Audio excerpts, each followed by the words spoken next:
இப்ப நீங்க பார்க்குற இந்த வில்வ குடுவை சிவனுக்கு உகந்த ஒரு பொருள்னு இங்க எத்தன பேத்துக்கு தெரியும்? தெரியணும்னா இந்த வீடியோ எண்ட் வரைக்கும் கேளுங்க. நெறைய விஷயத்த நம்ம தெரிஞ்சுக்கலாம். இங்க திரையில பார்த்துட்டு இருக்கிற ஒரு விஷயம் வந்து வில்வ குடுவை அப்படின்னு சொல்லுவாங்க. அதுக்கு இன்னொரு பேரு கூட இருக்கு. பில்வா குடுவைன்னு கூட சொல்லுவாங்க. வில்வ குடுவைக்கு ஒரு நல்ல பெனிஃபிட்ஸ் இருக்கு. ஆனா அது சொல்றதுக்கு முன்னுக்கு இந்த வில்வ குடுவை எப்படி தயாராச்சு நான் சொல்றேனே. வில்வ பழம் எல்லாத்துக்கும் தெரியும். அந்த வில்வ பழத்த நல்லா காய வச்சதுக்கு அப்புறமா சொந்தமாவே வந்து கையில உருவாக்குறதா வந்து இந்த வில்வ குடுவை. இது எல்லாமே இந்தியாலேருந்து வருது. சரி, இப்ப இந்த வில்வ குடுவை என்ன? இது ஏன் சிவனுக்கு உகந்த பொருள் அப்படின்னு நீங்க என்ன கேட்கலாம். சிவராத்திரி அன்னைக்கு, இல்ல சிவனுக்கு உகந்த நாள் அன்னைக்கெல்லாம் எங்கேயாச்சும் தேடி புடிச்சாவது வில்வ இலைய வந்து சிவன் பாதத்துல போய் நம்ம வைப்போம். ஏன்?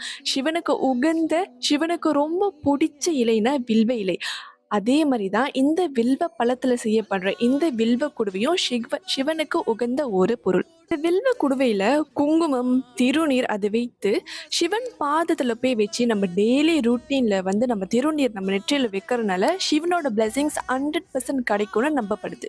இன்னொரு ரொம்ப முக்கியமான விஷயம், சிவனோட உகந்த பொருள் இந்த வில்வ குடுவை நம்ம வீட்ல இருக்கிறனால எந்த ஒரு ஈவல் ஃபார்ஸஸும் நம்ம கிட்ட வராது. அதுவுமே இல்லாம நம்ம பிரேயர்ஸும் சுத்தி நல்ல ஒரு அவுரா கிடைக்கும்னு கூட சொல்லப்படுது. இந்த மாதிரி வில்வ பழத்துல செய்யப்படுற வில்வ குடுவையெல்லாம் கிடைக்கிறதுக்கு ரொம்ப ரொம்ப அரிதுங்க. உங்களுக்கு வேணும்னா தாராளமா ஆதிர கிராஃப்ட்டுக்கு புரணம் பண்ணலாம். எங்க டீட்டெயில்ஸ் எல்லாமே பயோல இருக்கு.